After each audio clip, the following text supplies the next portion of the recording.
Good evening, ladies and gentlemen. This is Jana Boghali and Inji Hani, co-general managers of SC Real Life Project.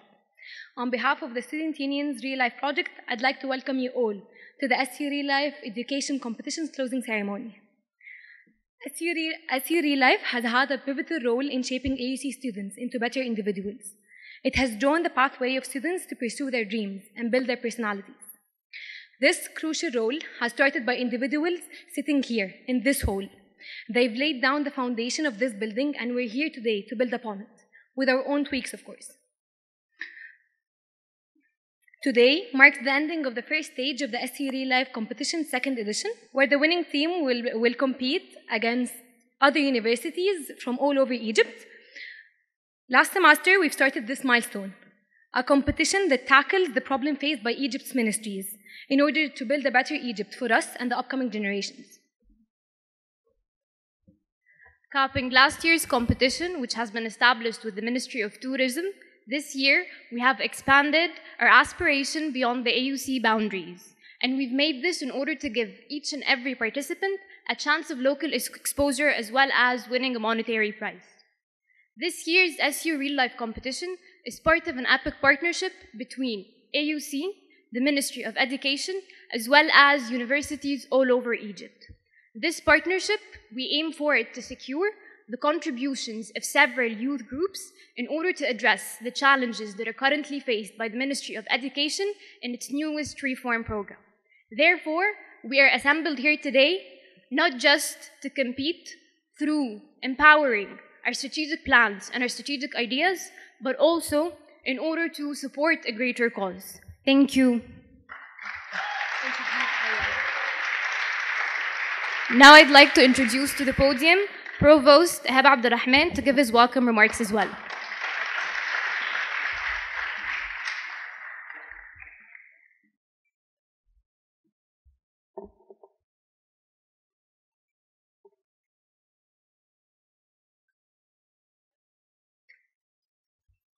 Sorry, Dr. Tara, I'm not using my tablet today.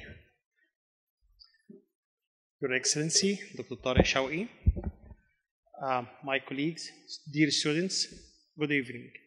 I'm honored to welcome you all to the closing ceremony of the Student Union Real Life Education Competition. I have the special privilege of welcoming our own Dr. Tariq Shawqi, Egypt's current Minister of Education, who served the AUC community as a dean of our own School of Science and Engineering for 3 years.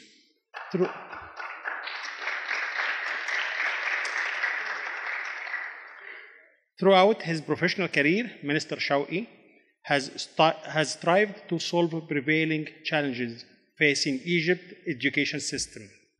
The challenges on which this competition was based before his time with us. He held several positions at UNESCO, where he served first as the Regional Advisor for Communication and Information at the UNESCO Cairo office, then as the Chief of the Section of ICT and Education, Science and Culture within the Information Society Division in UNESCO headquarters, and finally as the Director of the UNESCO Regional Bureau for Science in Arab States. Minister Shawqi work at UNESCO, AUC, and the Ministry of Education makes him a leader in modernizing of science and engineering education in the Arab region. Despite having left AUC several years ago, Minister Shawqi continues to contribute to our community and has signed a memorandum of understanding between the university and the Ministry of Education to ensure success of SU Real Life Education Competition. I would like to thank others who made this event possible. First, I would like to thank Dr. Dina Borai, AUC Vice President for Student Life, for her continued support for the initiative and for being the main contact person on behalf of the Minister. I would like to thank the members of the judging panels for their expertise and membership of the top teams in the competition.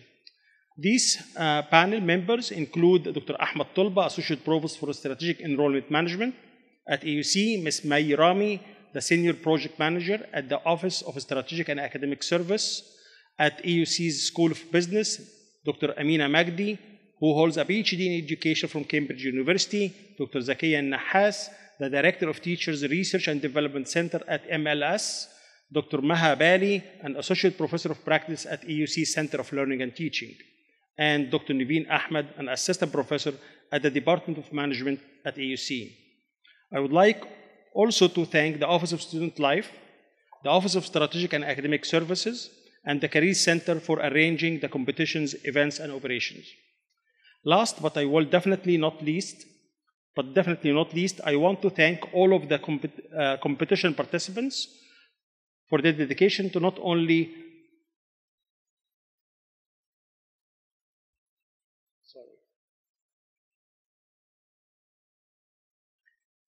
held the competition, but also to the improvement of Egypt's educational system. Throughout the competition, these students demonstrated the commitment of AUC students to the betterment of the country as a whole. This competition allowed students to proactively engage in a meaningful and constructive project based on real-life socio-economic issues faced by Egypt. Student activities such as this one are crucial to the success of AUC and Egypt. Through these activities, students develop an understanding of current issues and are inspired to seek and create durable, versatile solutions. I'm confident that these students will use what they learn during the competition to work towards a better Egypt. As an educator myself, I especially value the competition's focus on the education sector. We must invest our time and energy into creating an educational system that produces strong leaders who will positively impact all sectors of Egyptian life, including economy, society, and culture. Lastly, civic engagement projects such as this competition allow us to branch out from our campus and connect with the greater community. They demonstrate to those outside of AUC how committed we truly are working with and serving the people of Egypt. Thank you again to everyone who has participated in the Student Union's real-life education competition. As we leave today, let us not stop here, but let us continue our passion for improving Egypt's education system, even as we resume our regular routines. Before I finish my remarks, I want to actually give one little remark to Minister Tariq Shawqi. I told him that statement that I'm going to say between him and I want to say it in public. The history, Dr. Tariq will remember two people in the Egypt education system, Rifat Tahtawi and Tariq Shawqi. Thank you.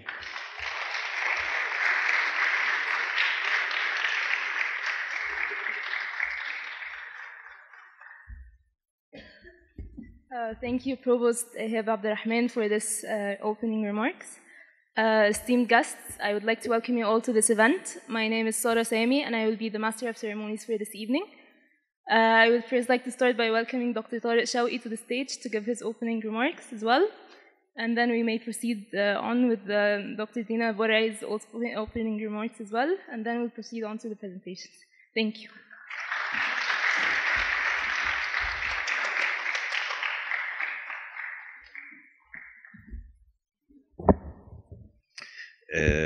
Hi, good evening, everybody. My very good friend, Dr. Ehab, thank you for the very thoughtful and very, I'm embarrassed actually by the nice remarks you made, so thank you for that. And Dr. Dina is my journey partner in trying to do something about the education system. Dr. Ahmed and all the friends here, it's a pleasure to be here. I feel home when I come here. And I wish, I was telling Dr. Ehab coming in, what a beautiful place. I have not been here for a while and going to other kinds of places. So you have to realize you are in a beautiful setting here. I couldn't say no to Dr. Dina when she talked about this competition. I love the students of AUC, and I know the ones cheering the most are the engineering students, but I love students. I love the children, really. I mean, we're trying to serve in fixing the education. So this is really all I keep my eyes on, the younger people. So they have positive energy. They are not tainted yet, and we hope to service them more. I don't know, I have nothing prepared here, but I have to tell you that the challenge, I was thinking about education for years, as we have mentioned, in different phases of life, but no matter what I have seen before, I haven't seen anything like what I'm seeing now. This is such an eye-opener.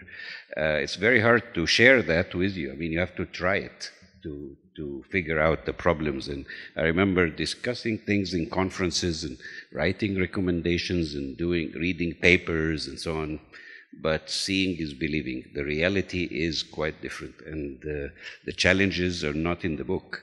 I mean, this is one thing that you don't study in class, that you have to see. It's more than education, really. It's talking about people's beliefs and cultures and so on. So we are fighting things far beyond the books, exams, and everything you hear about. It's really more about talking to what's in people's mind. And there were basic questions that I didn't know we should address, but what people perceive education to be about. What are they trying to do to their children and so on. So there is a very deep discussion that must take place. It started to take place. I guess Dr. Dina shares that with me, and Hind and Hamid and Ahmed. This man who came here without permission, Ahmed Daher, is a young man who is helping with the IT, with technology and so on.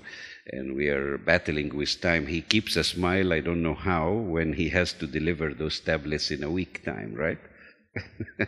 So we have our hands full. But I'm glad you chose education to do this competition about. It's a very pressing topic. And hopefully the young people who are very excited here, the ones who participated, should be the agents of change among others. And I really hope you can talk to people, talk to young moms about what they want to do with their children, because our biggest enemy is misconception and years of, I don't know what to say, corrupted thoughts about what is good for your kids and what you should raise them to do and how to build character and so on. So the battle is very heavy, and the interest groups are also very strong, and it's a real war. It's not an academic job anymore. There is an academic part we do in our spare time, but the main time goes into a lot of distractions. I mean, we have to attend to the parliament, we have to attend to the cabinet, we have to attend to meetings, to reporting, to individual requests.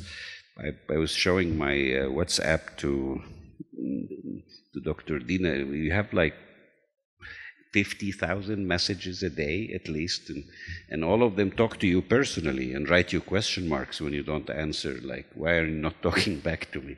And individual problems. It's a very big ecosystem. It has like 22 million students, and that number increases every year by 250,000 kids.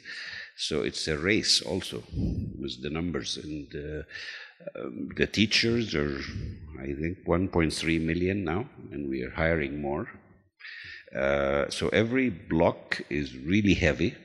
The amount of money that circulates for the wrong cause is also huge. So we have the private tutoring syndrome and the external books, and we're talking billions of pounds. I mean, you can imagine, if you have a market with 22 million kids, then you have a market for many businesses who thrive on that. And they don't care about education reform, they care about keeping their business. And that's not something trivial. This is very, very serious business. So to gear people to the right cause and to get this momentum and to have a critical mass, and it reminds me of the 73 war. We had the Khat Barleif, the Barleif Wall. We are having to cross something like that, a resistance by people, a resistance by interest groups. Elections in the parliament have an impact on what we do. Elections at the syndicate has an impact on what we do. So there are lots of things, but very few people talk about education improvement. They talk about other things. They talk about grades, they talk about numbers, about checklists, going to a top school, but never about education. And actually, the first thing I noticed in the ministry is that there was no one talking about education whatsoever. It was just day after day after day, bureaucracy, and talking about salaries, talking about tenure, talking about hiring their cousins, but never about education. It was not anywhere. I mean, I had to make a group of my friends who understand something about education, so we create the discussion. So it's a long journey, but I think we achieved few things, but still, the war is still very early in the game. So we have a new system we're very proud of for KG and first grade, going relatively well. Actually, we pressed and took a dive and decided that strategically we are not going to do any pilots. We're going to do national reform once and for all. We are tired, sick and tired of pilots who go nowhere and small pockets everywhere. So we did that, and that journey alone deserves books and books of how we got there. Actually, we're very proud of that. In spite of the red tape, in spite of lack of money, in spite of resistance, in spite of interest groups. So there are new books in the hands of 2.5 million people, and that alone is a great success, trust me. This is not easy. And we are doing term 2 books. They are in the... And you'll be surprised about the problems we try to solve. We spent this morning trying to see how to get the books to the hands of kids on time. And you think this should be straightforward. Well, it should, but it isn't. It isn't because there is another mafia here of book distribution alone. And that strictly focuses on books in English that are sold, that are sold to schools, private and experimental and language schools. This alone this is the reason they don't go on time, because there is a black market, they are sold, there is a corruption in the numbers projected and the real numbers. You have to dig, you have to play police all the time, and we just bypass that system. These are little things, it doesn't cross your mind, but it's actually a big problem. And then the only person who are cursed at is the minister, as if no one sees anybody else, like all this loop of people everywhere on the ground. No one knows them, they know the minister, they shoot at you. And that problem has existed for years and years. Same thing with the density of the classrooms, with bad distribution of teachers, with teacher training. And that has nothing to do with the core education theory, it has to do with other things. But every point we touch has a problem. The printing, the distribution, the teacher training, the school management, the infrastructure, the bathroom in the school, just one by one you have to conquer. But I think in spite of all this mess, we're just still getting somewhere, and we're trying to do that. We're crazy enough to do 2 things, not 1, and try to approach high schoolers, and that's even a bigger war. You can see why. It's a high stakes. I'm just trying to share with you some of our daily practices. That this is much harder than you think. Dealing with people is the hardest part of it. Is not really about... If education people sit in a nice room and discuss this, they talk about learning outcomes and use these nice terms and so on. This is important, but then you try to approach the people who are responsible for doing that, and you get really shocked. I mean, this is not in the equation, because the equation has some assumptions that you have good infrastructure, good parents, good teachers, but then we have a problem with parents too. I'm talking about parents across the spectrum, from people who can't read and write and up all the scale. Their perception about what's good for their children, I mean, they're the ones who encourage their children to cheat. They're the ones who are buying those leaked exams. They're the ones using microphones to tell their kids about the answers. And those are the moms and dads. And so when you talk about character building and ethics and stuff like that, you have to wonder, where do I start? I can't take all the kids to a boarding school, can I? I mean, so I have to settle for some time in school. And then what about the teacher? Does the teacher subscribe to the same ethics that I want him to teach? And do they practice that? Or are they good role models? That is, these are actual problems. No one likes to talk about them. But we thought that the shortest cut, being an engineer, is a straight line. And I'm not going to decorate any words.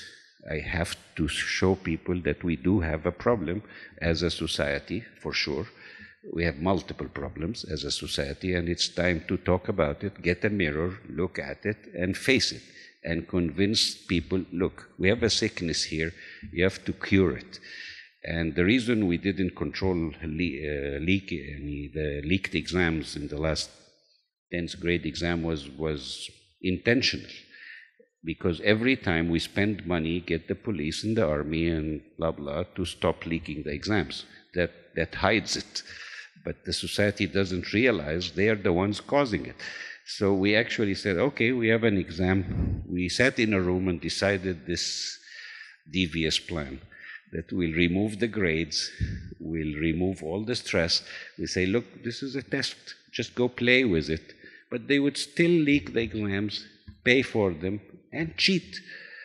When it's an open book, no grade exam, which that was meant to initiate a discussion. Why did you do that?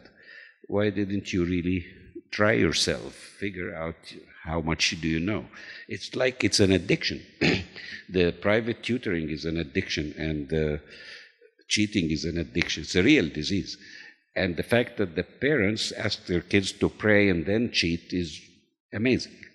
So I wanted to face that, to confront it, to tell them, no, don't look at me, don't talk about the government all the time. Look in the mirror first and do your part, because that we are used to thinking of the government as mom and dad. Now, the fact that we tell them, okay, we're going to give you a gift, we're going to give you something like the tablet. This thing costs $250 each. So if anyone gives you a gift like that, the first question isn't, what happens if I drop it? I mean, that's the wrong response. Like, because they are used to getting things from the government for free. Now, this thing is not for free, and the content on it is more expensive than the device, and the teacher training, and all of that. This is all given for free. No country does that, but we did. But what we are getting is resistance, like, but there aren't enough plugs on the wall. We need 100 plugs to use those tablets, even silly responses like that. Say, well, you never asked that question about your mobile phone. Why do you worry about losing charge of the tablet? This is on the newspaper. This is every talk show question, is what if I run out of energy? What are you supposed to say to that? That's your damn problem. Just charge the thing. Now, if you get your child a gift, and the first question, what if I break it? Say, live with that. I mean, this is like raising people again, raising them up. So but the fact that this is headline news is scary, really. I mean, I don't get that. So, but these are the questions you get, and you must have been, I'm tired of answering the same questions 1,000 times, but these are the questions. No one asked, this is the funny part, about the educational consequences of that. What are you trying to do with it? How do I learn in this new fashion? It's all about plugs in the wall. How much does it cost? What happens if I drop it or lose it or sell it in the black market? So, see, you're talking two different languages here. And then you realize, but maybe we are talking two different languages. We are trying, we think, to educate them, but who said they wanted that? Actually, a big chunk don't want that. They just want the grade. They want to go to college, with learning or without. And that's the confrontation. This is really where the battle is. We're trying to really tell them, no, it's better for you to really learn and to read and to be good at what you chose to do. And believe it or not, it's at that level, really. And we haven't reached a conclusion yet. There is a society, most of it doesn't want to learn. Just doesn't, it's sad to say that, they don't want to improve. They just want to get away with it. And that's the battle, right here. It's not in the books, it's not in the tablet or digital content. It's about reshaping the interest, telling them that actually learning is something you should do. You should really be a good doctor. You should be a good engineer. You should, aside from the salary, aside from the money, if you do something, do it well. And that alone is a very difficult starting point. That the resistance is coming from there because, and all the parents talk to me, and the first thing I heard when I joined the ministry was a term I never heard before. كنتش فاهم يعني إيه term منتهي. Term منتهي is whatever they get examined on, they don't see or read again. It just let me tear those pages off the book. So they're not really there to learn anything. They're there to get a grade with minimum effort. So that's why cheating has a market, and private tutoring, which teaches you how to solve the exam without knowing the subject, is another market. So it's really a mental game that you have to tell them this is all bad. But doing that to an entire society is a big battle, is a real big battle. That's the one we are having the hardest time with. It was relatively much easier to do the books, to do the exams, to do the IT, but talking to people, convincing them this is the right way to do it, is the hardest challenge. And that's where we need social effort to change the culture into زي زمان إتقان العمل والإيمان بالفكرة. الحاجات we think are basic discussions here at AUC are not what you see outside, and this is something people hate to be faced with, but there's no way but opening that discussion. That's why we are pressing on and receiving all kinds of stones. But maybe one day, 50 years from now or something, they say that was a good idea. But right now it's a tough challenge. It's like raising a child who doesn't want to go to school, and you're forcing them to go to school. It's something like that. In the middle of this, there are good, positive things, but we're trying to nurture the positive elements and get them away from the bad apples. But it's a humongous battle. On the positive side, this system we built and has been very well received, really, outside of Egypt.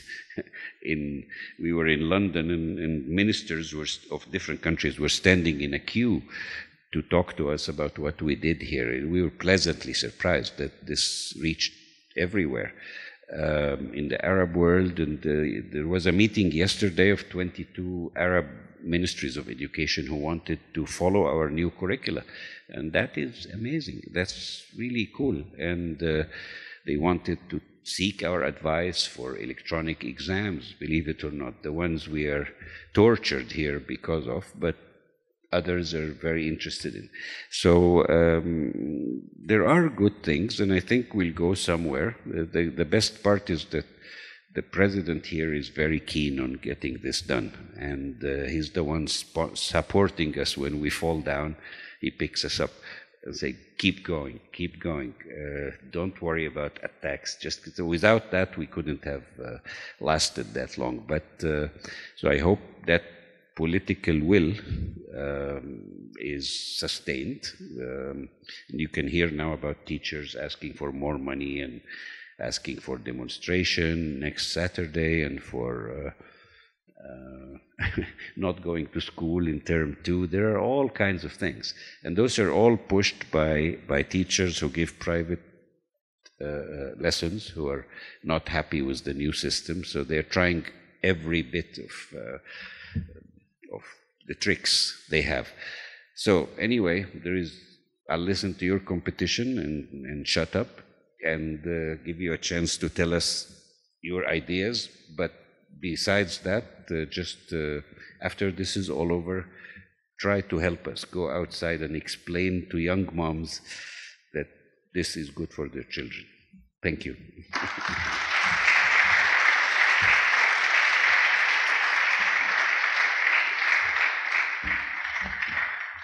Thank you, Minister Tariq Shawqi.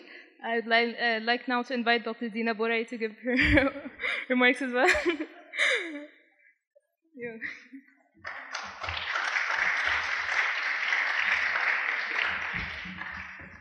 What can I say after what Your Excellency has said?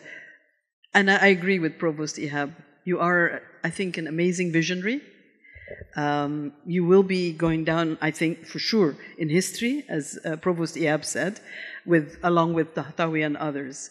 And I have had the privilege of working with Dr. Tariq, and Egypt is on the move. Egypt is on the move inside and outside. And this is a very proud moment, I think, for us all in Egypt, that we are, inshallah, determined, and we will get there. And I'm very proud of AUC students, and they are the ones. It wasn't my idea, Your Excellency. It was their idea, because what I love about our AUC students, Student Union in particular, they are very much aware of what's happening and what you're doing, and in admiration, they are actually working on helping with ideas, and they want to contribute. I want to personally thank three who have been working closely. I know there are lots of students. I can't thank you, each and every one of you, and I do. But it's particularly Jana and Inji and Fi'i. I want to thank you. Yeah. Because you've been amazing, and it is a real life experience. And we've talked several times about our ups and downs, and I'm very proud of you. You and all your colleagues. And I want to thank my lovely colleagues, faculty, and staff, and my friends who are here. And thank you for everything. Thank you, distinguished guests, for coming. And let's enjoy what our students have done. Thank you.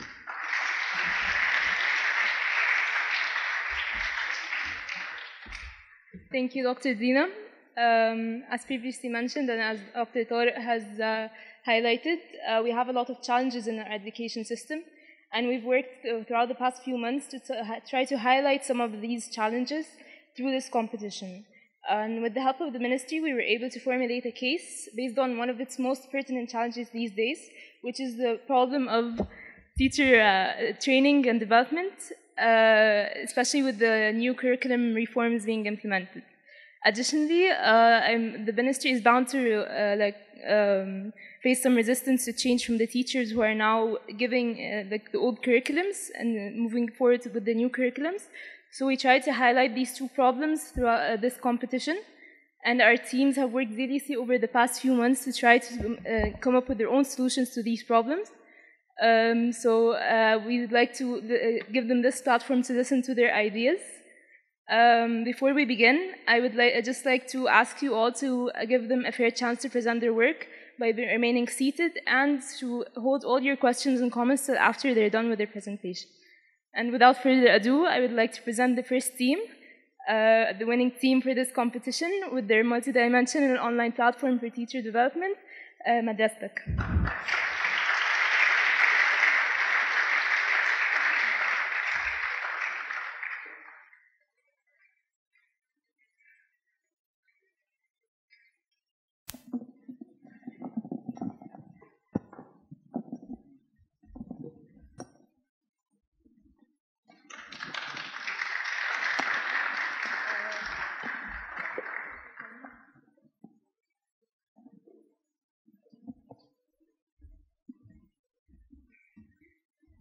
Hello, everyone.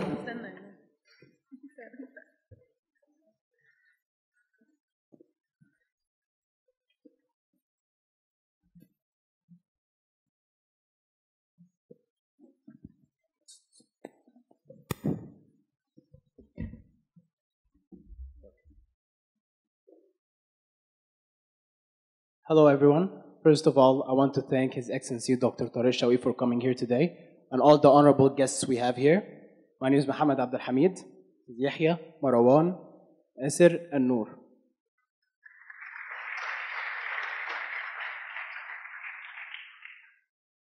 So one child, one teacher, one pen, one book can change the world. As we know, education is a cornerstone in both developing and developed economies.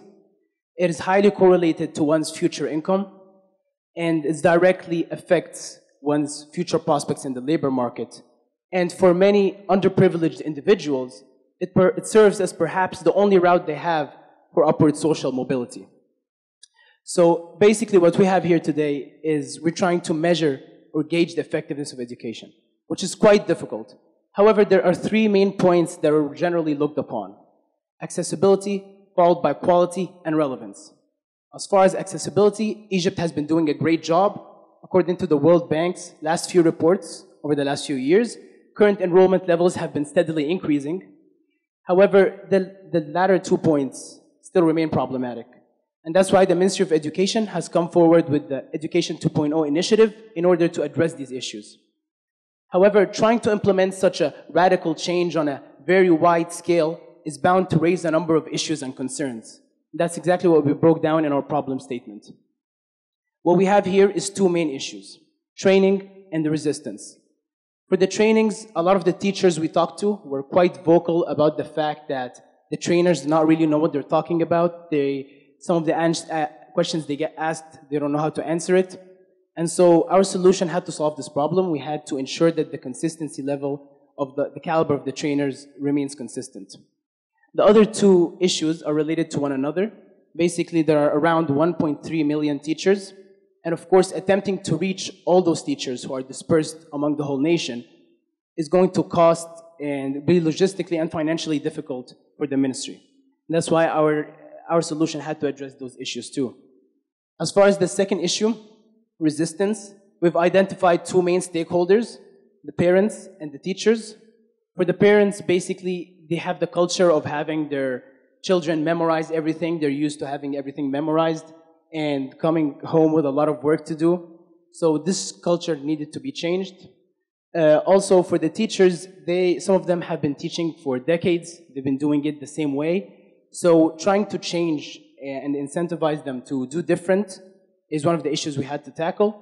And also, a lot of them rely on private tutoring, which is something our solution also had to address. So how are we going to solve these problems? We're going to solve these problems using the Madrastak platform. So the Madrastak platform is catered to teachers, students, and parents. For the teachers would have online training videos.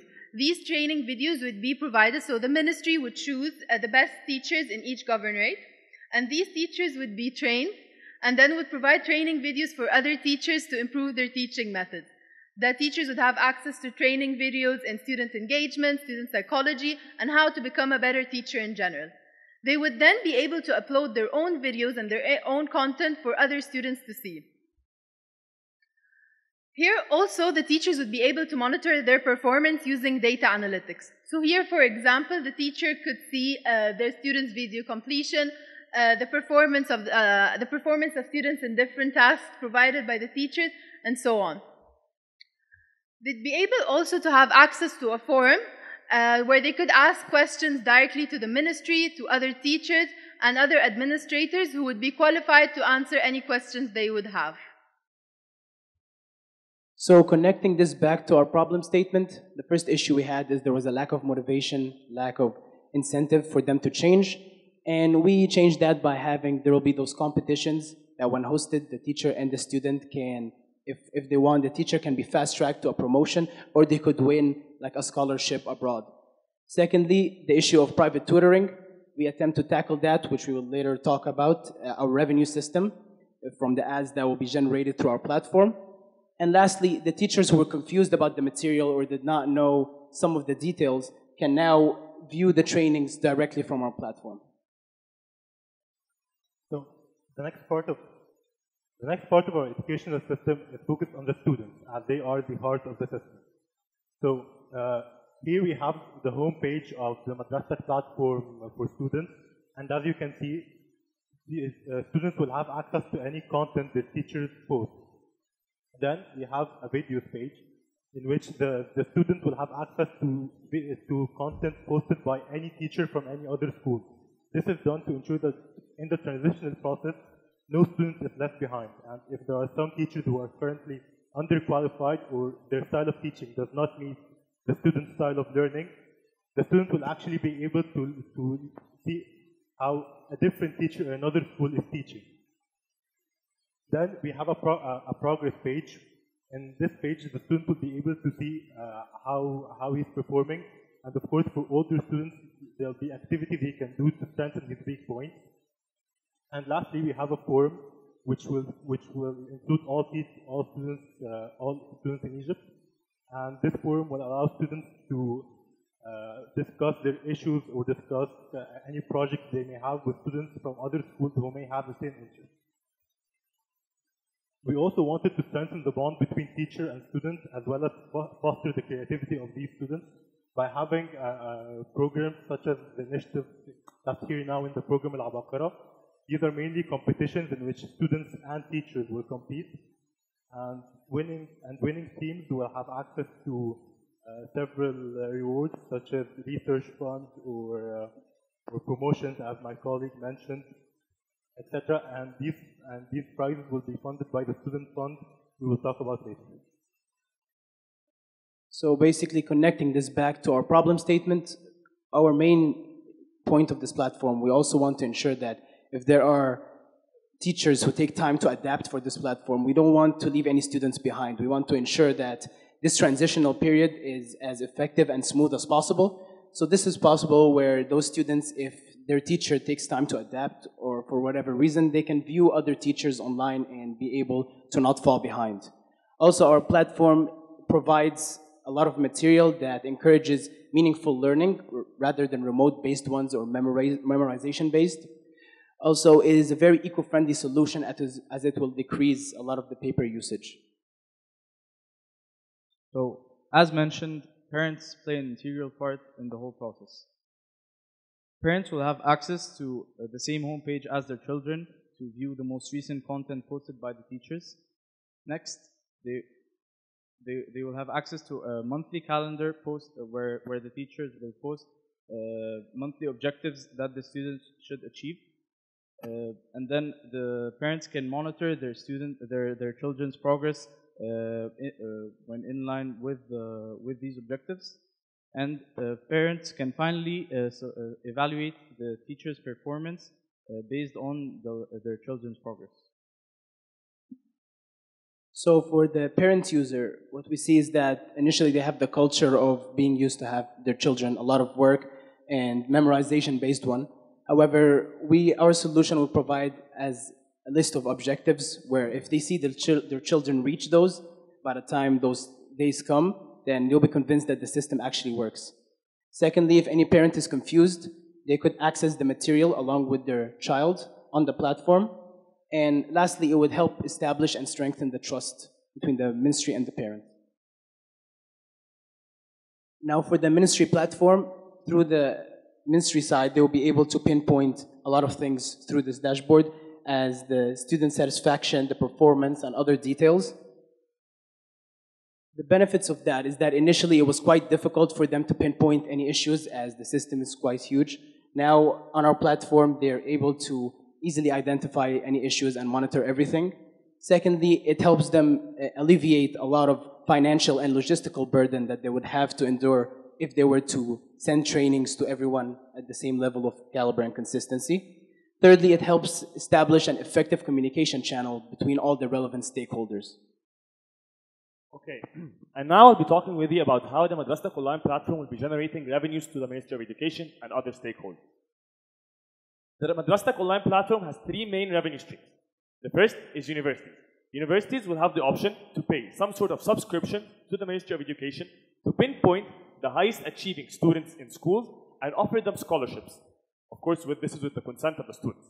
This will benefit the students, as the students will get more opportunities in different universities, benefit the universities as it will diverse their community, and most importantly, benefit the ministry as it will be getting income.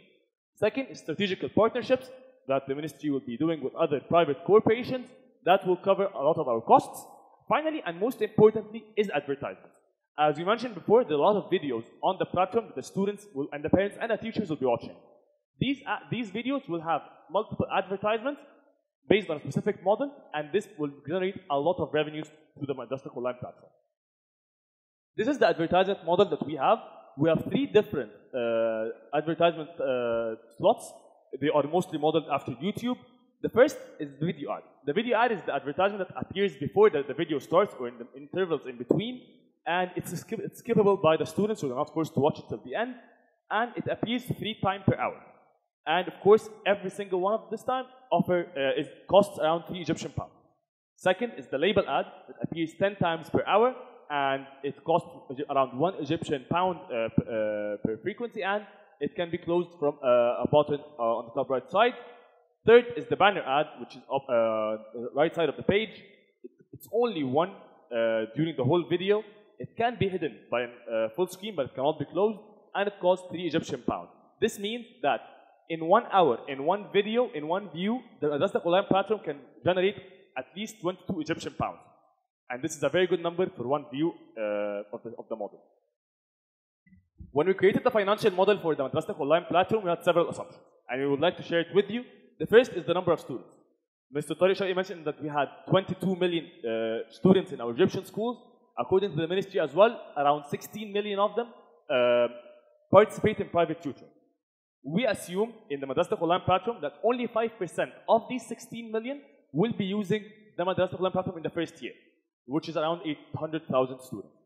Second is the number of videos watched. We assume that each student will be watching at around 20 videos over the course of a whole year, which might sound as a small number. However, we believe it's a very strong assumption. Third is ads pricing, as you saw in the previous slide. However, we also believe that inflation will take part in the pricing further on. Fourth is school year period. The school year period is around 9 months. However, we believe that the Madrasah Online platform can still be active over the whole course of the year, and students can even engage with it even more. Ads penetration rate. We have to be realistic. We don't expect ads to be flowing in since the first day. So we assume that the first year, only 60% of the ads allocated slots will be taken. However, this number will be increasing over the year. And finally, the revenue share system that I will be explaining in the next slide. Okay, this is the revenue share system. We believe that the revenue generated by the Madrasah Online platform should be divided over 4 main stakeholders in the educational system. First, and most importantly, are the teachers.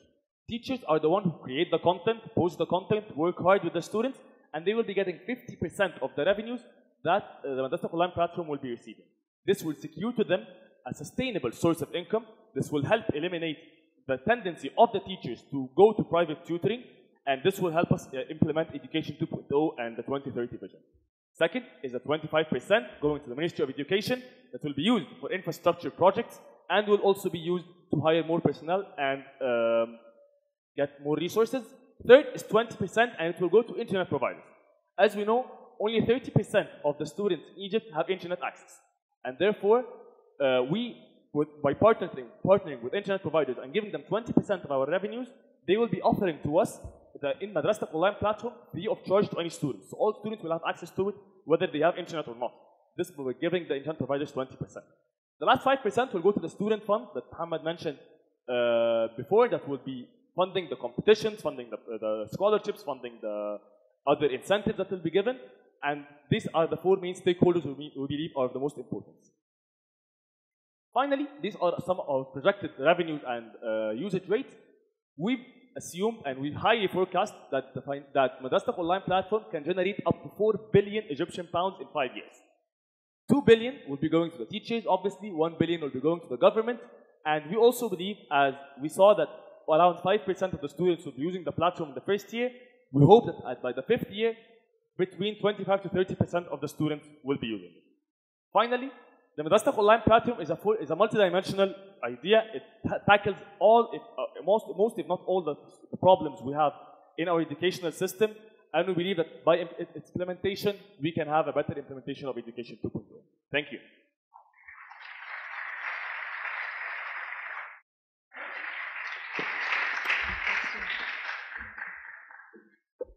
Thank you, Team 1, for your creativity, and we are all quite inspired by your enthusiasm.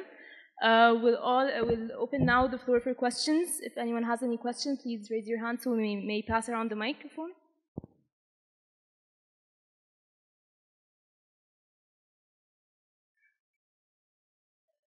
Mm.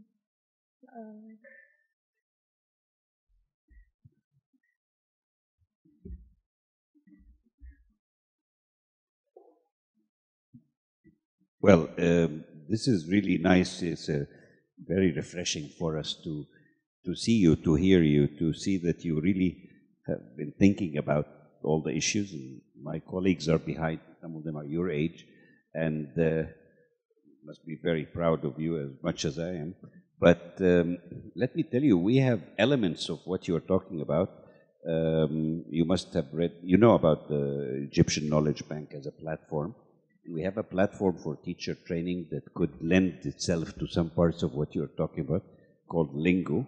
And Ahmed here can talk to you more about it, and Hind. But you have added some elements we really are thinking about, like the business model and so on. But you know what? The art of doing this, if I ask you all to come and join us, the first thing you will think about is another skill, the skill of solving problems that was not in the design. For example, if I bring up the exercise of trying to use not as ambitious platform as you have, but just distribute the tablets and have them access the EKB, the content and so on. The first thing we were attacked with is that we don't have an IT infrastructure. And then we spent billions on just 10th grade schools. We are only dealing with 2,500 schools out of 60,000. So think of the numbers. At 2,500 we paid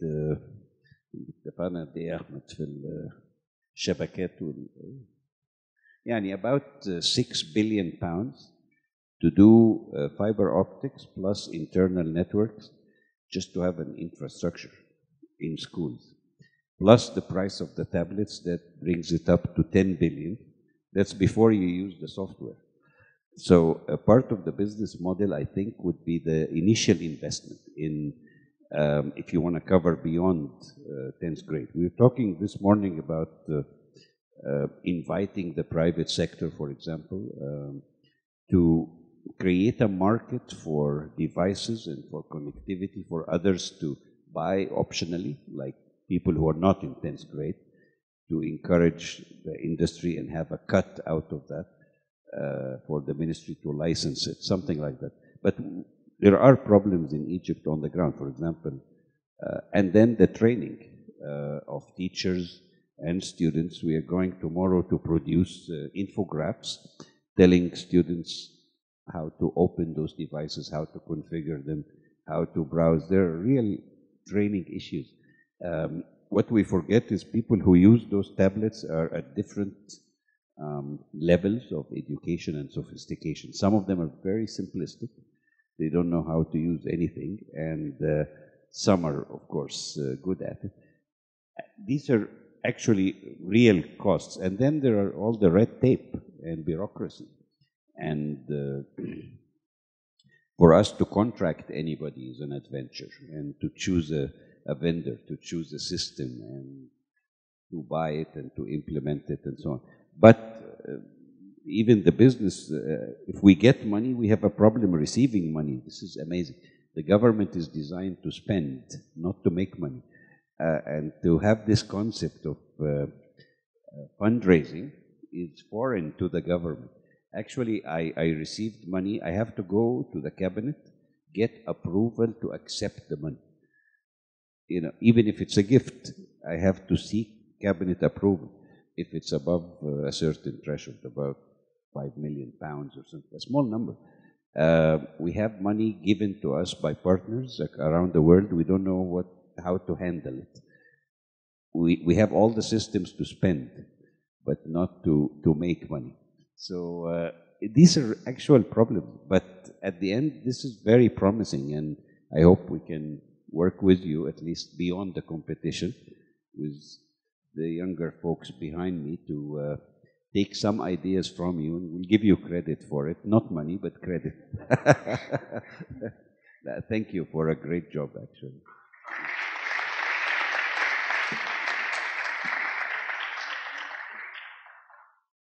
Does anyone want to ask any questions to the team?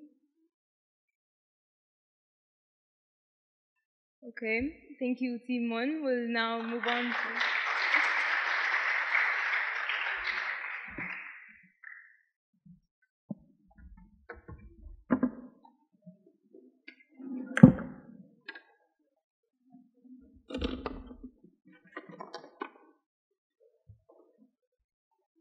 I would like now to welcome our second place winners, Team 2, who have also developed an online platform for professional development called Tamayus, and we're waiting to hear their ideas. Thank you.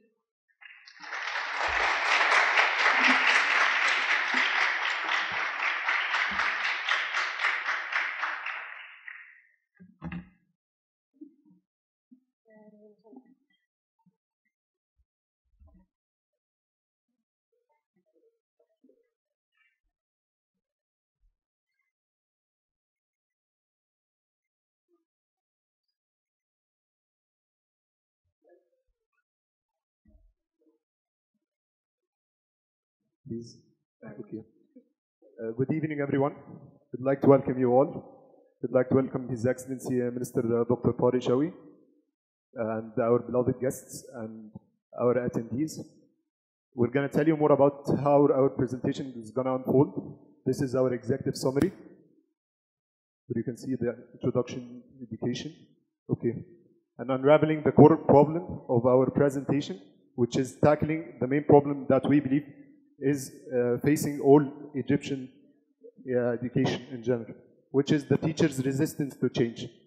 It stems from several other points, which starts with the miscommunication between the government and the teachers, being a one-way communication between the government and the teachers, parents' maladaptation and their inability to understand the new curriculum and how it's going to affect their students in different ways, and the financial instability and the teachers' abilities, which might not be certainly qualified to do the job.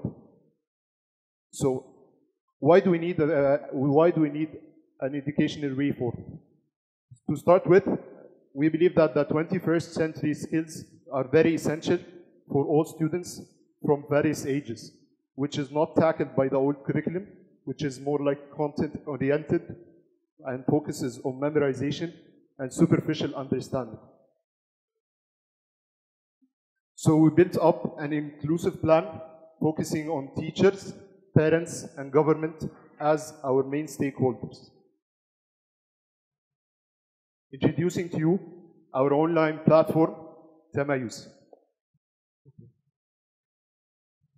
So the main aim of the online platform is to provide teachers with peer-to-peer learning and collaboration in order to facilitate the learning experience for them, as well as assist both teachers and students in making the new curriculum easier. It should also smoother the transition phase from the old curriculum to the new one. Most importantly, it's supposed to qualify teachers to implement the new curriculum correctly in the classrooms. The online platform is going to be divided into 5 levels. The first level is going to introduce the new curriculum for the teachers in order for them to understand the benefits of this curriculum and how it's better than the old one. As for the second level, it's supposed to provide them with learning techniques in order for them to be able to teach the students skills such as public speaking and help them know how to do teamwork. As for the third level, it's going to give them some time off from the online platform, and it's going to be called the re-evaluation state, because they're going to have in-class experts to supervise the way they have been learning throughout the platform, and it's going to include peer-to-peer feedback in order for them to benefit from their peers. As for the fourth level, it's going to include child psychology. It's going to provide the teachers with methods for them to help them teach any students with special needs.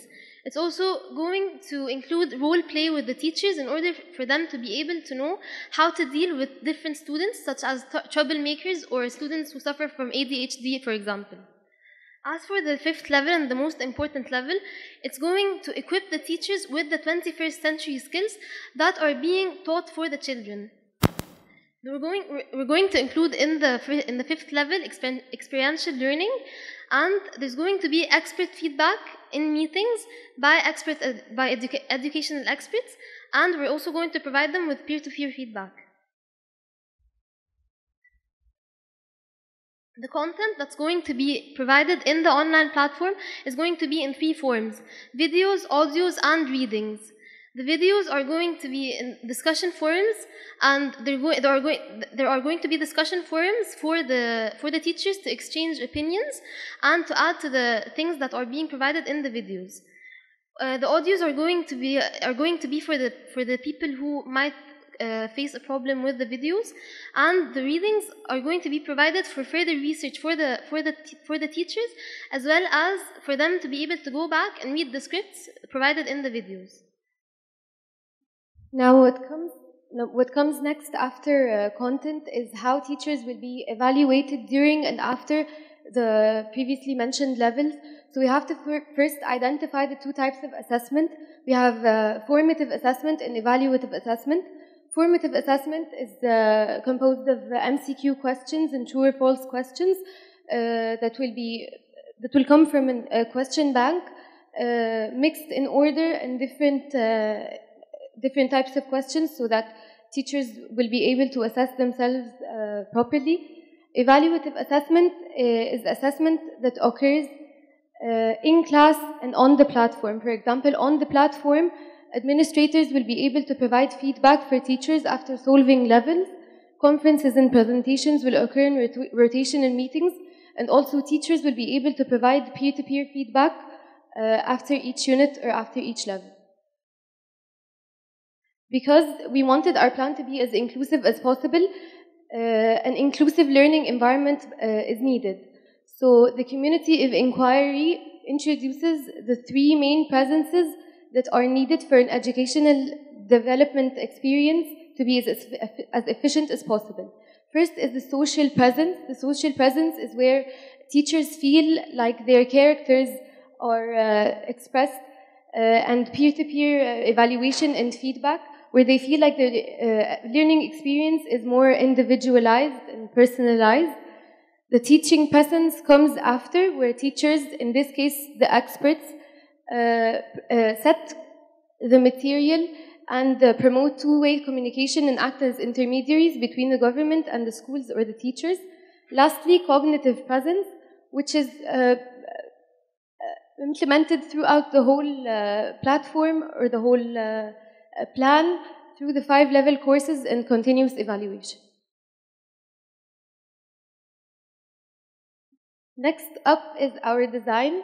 Our platform is designed to be in Arabic language for starters, but there will be in English or other languages for premium subscriptions for teachers of private schools that will then contribute to financial incentives that I will come to later on.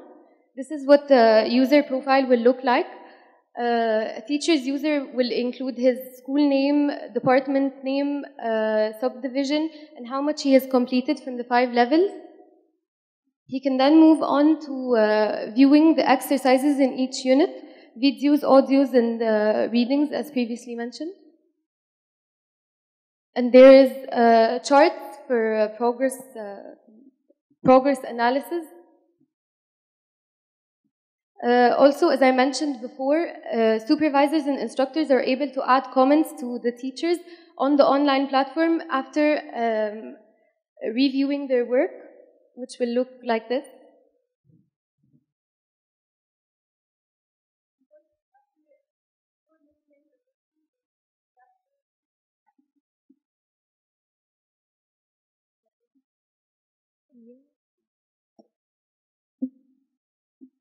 Before making any assumptions and launching at a full scale, we decided to do a pilot study, not only to increase the feasibility of the plan, but also to evaluate ourselves after each phase and ask ourselves questions such as, are the tablets faulty? Do teachers in different subdivisions require different versions of Tamayuz? How frequently do we need to do maintenance to the tablets themselves? We have divided we have based our first implementation phase according to the ratio of students per teachers in each subdivision. So we have categorized each subdivision into 3 categories, starting from below average, average, and above average. According to the average, the level, we have targeted 1 to 2 or 3 schools according to the ratio. Moving on to our pilot study, our first phase will be in January 2020, where we will target 49 schools according to the previously mentioned assumption. Also, we will start with 20 teachers per school who are considered the calibers of their school and who can, by the following phase, convince and persuade other teachers who are more resistant to take part of this platform. And finally, in September, we will make a full launch in these 49 schools. Following that, in January 2021, we will be targeting 1% of the schools, which is almost 294 schools. And also, we will start with 20 teachers per school and make a full launch as usual in September. By January 2025, we will have a full launch in the 30,000 primary and pre-primary schools in Egypt.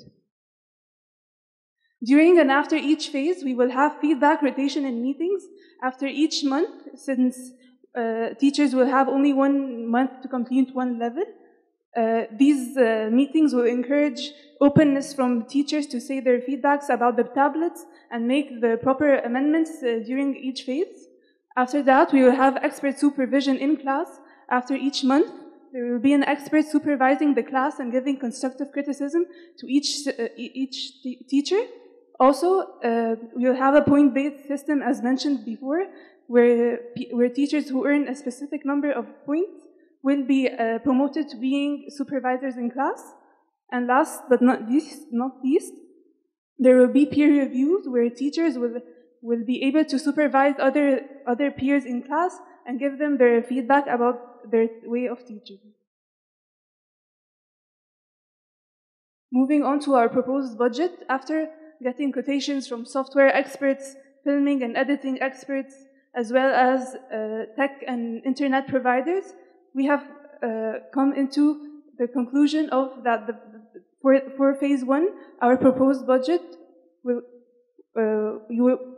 be 4 million Egyptian pounds, and by our final phase, where we make some minor adjustments, increasing the number of tablets and online servers to connect more teachers together, we will be by the final phase we will be paying 1,270,000,000 Egyptian pounds. Also, for this plan to sustain, we have to make a contract with the government in order to sustain this plan for 5 years, in order, regardless of leadership, for the plan to actually occur and sustain. As for the funding and partnerships, we thought about several sectors that could help us, starting with the private sector corporations who can help us with donations in order to be able to fund the teachers with the financial incentives. As for UNESCO and UNICEF, they already have content for learning in Arabic that includes the 21st century learning skills. So we thought that this would be a huge opportunity for us to collaborate with them. As for tech producing companies, they're supposed to help us in funding us, provide the teachers with the tablets. And as for Sawira's Foundation for Social Development, it's supposed to help us in funding the platform in several ways. And lastly, and most importantly, the Egyptian Knowledge Bank is supposed to be included in the content of the platform, and the teachers could have access from it in order to get the best learning experience, as His Excellency mentioned before. Because we mentioned that we wanted our plan to be as inclusive as possible, we've included all relevant stakeholders, such as parents, who will have to attend obligatory meetings for orientation to understand the learning process and to understand the vision for development at the beginning of each academic year. Supervisors who will help the experts within the rotational meeting and will help in reviewing teachers' works on the platform. And lastly, the government. by having a scoreboard for teachers and for schools, and if each school covers its objectives, it gets to have a larger share in funding and therefore larger development. Thank you. Thank you.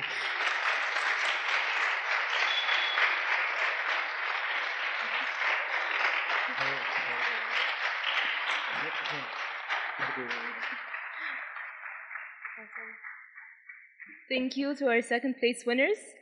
We'd now love to hear Mr. Tariq Shawi's comments on their presentation. Well, I was trying to get Ina to ask you, but well, I have to tell you, while you were talking, I thought this is really, you know what? This is the most enjoyable meeting I've had for the last 6 months or something. Listening to you and the previous team, really. We are sinking in details. Most of them are not much fun. So it's really great to listen. You know, I'm so inspired by what you said that I was thinking, I was talking to Dr. Ihab, I said, you know, we have to poke kids around the country and others. نعمل حاجة نقول زي national call مثلا نسميها طور التعليم معانا. أو invite people to come up with ideas and do a big competition. بجد يعني instead of appearing as two sides like the government versus the people, actually احنا كلنا حاجة واحدة. طيب تعال نفكر مع بعض يعني المشاكل. We can pose the problems, give it to you, wrap it كده, بس focus on this. If you have a clever solution for this, متهيألي والله الرئيس ممكن يجي في فاينل كومبيتيشن زي دي. انتوا اديتوني افكار يعني. وبسأل الدكتورة دينا اذا كنا ممكن نخطفكم من الجامعة مش اثناء السنة بس في الاجازة لو حابين تيجوا. كل واحد فيكم يعني يقعد في حتة مع حد. احنا فرقة كبيرة كده. We have a team. We call ourselves, being modest, we call ourselves the dream team. So you can join to have fun, to look at يعني compare what you do مثلا مع الرياليتي على الأرض. شوف فين المشاكل أو to edit الأفكار دي in light of conversations with all the folks like Hind and Ahmed and Hamid and others. يعني toss the ideas around. ايه رأيكم؟ It's an honor. خلاص ده يساعد.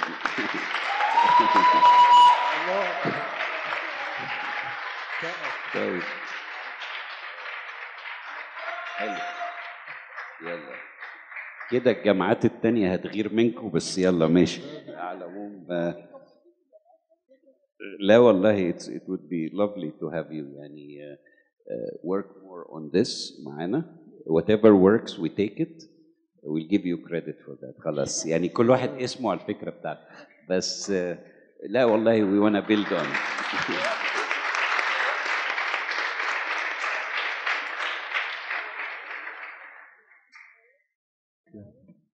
Okay, we'll now proceed on to the awards and recognitions and our closing remarks given by Jana Boughali and Inji Hani.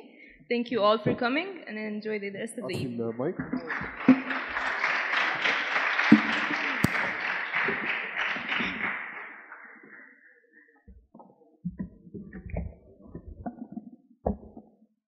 In my closing remarks, on behalf of myself and my co-general manager, I'd like to give a couple of shout-outs to stakeholders whose contributions has been major in today's event. I'd like to start off by thanking the Office of Student Life, the Office of Strategic and Academic Services, and the Career Center for making this initiative come to life. I'd also like to recognize my own team. A very special thank you goes to Sara Tariq. Seeing you master today's event has been so beautiful to witness. Moving on to Usama Dusui and Hashim Ismail.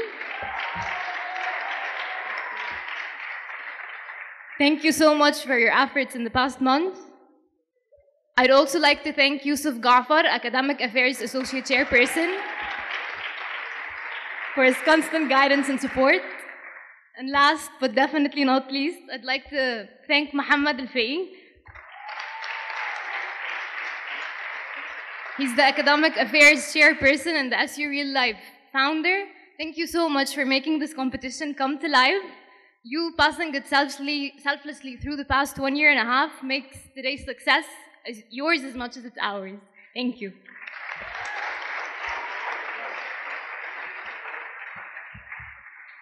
Now, I'd like to welcome Dr. Tariq Shawqi,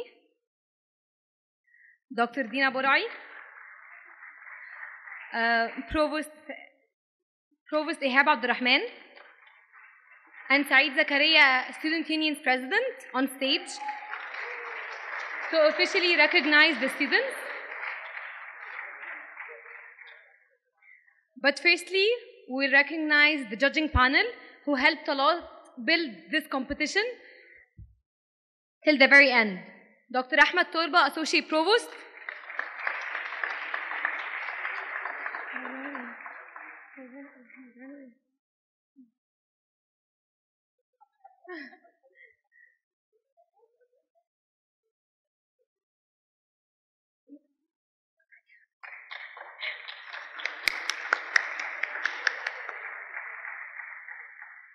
Dr. Zakiya Nahas, Director of Teachers Research and Development Center at MLS.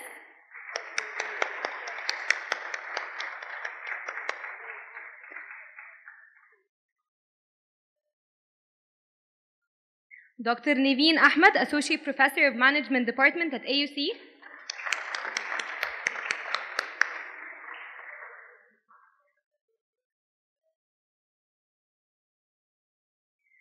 Ms. Mai Rami, Senior Project Manager at Office of Strategic and Academic Services.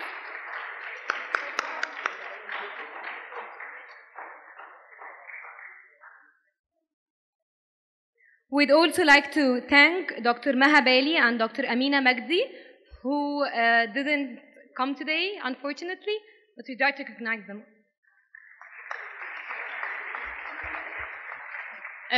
We also want to recognize the participants of today's competition, starting with the first place team, Noor Al-Ain Al-Tahawi.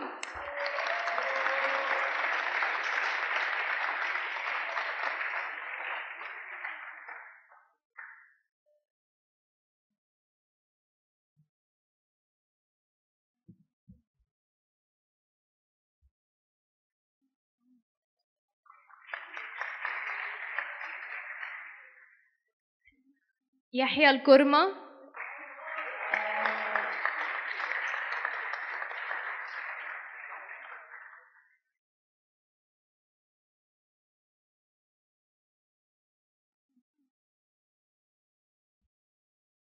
Muhammad Abdul Hamid.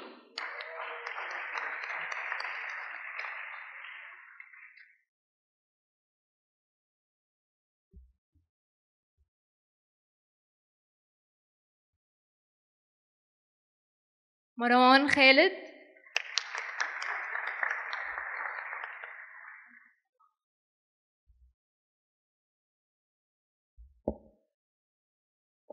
And Asir Hangal.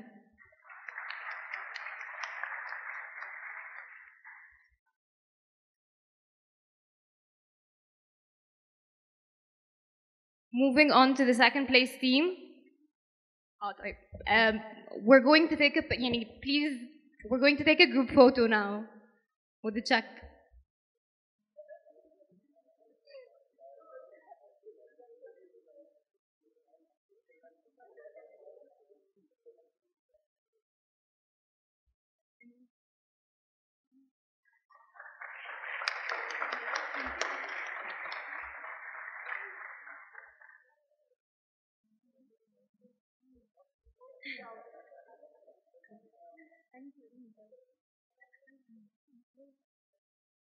Moving on to the second place team, Dareen Hani.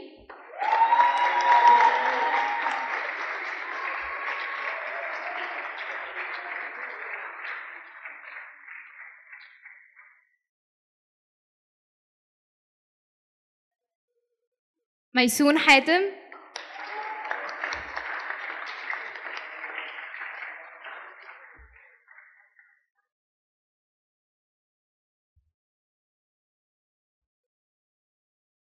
عمر سلام.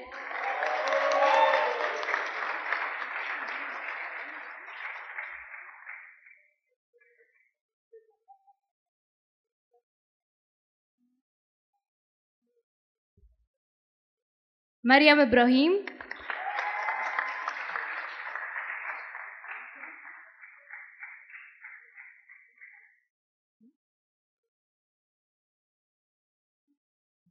Group photo with the check, please.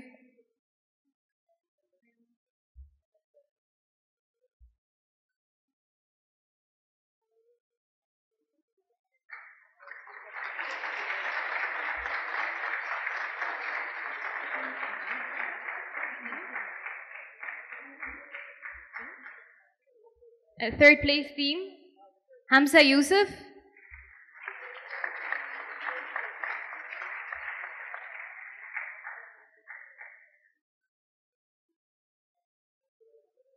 And Radwa Al-Hilm.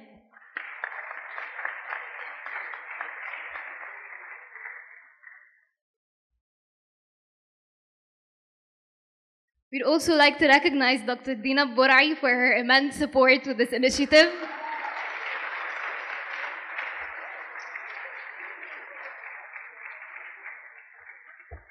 And of course, Dr. Tariq Shawqi for coming here today.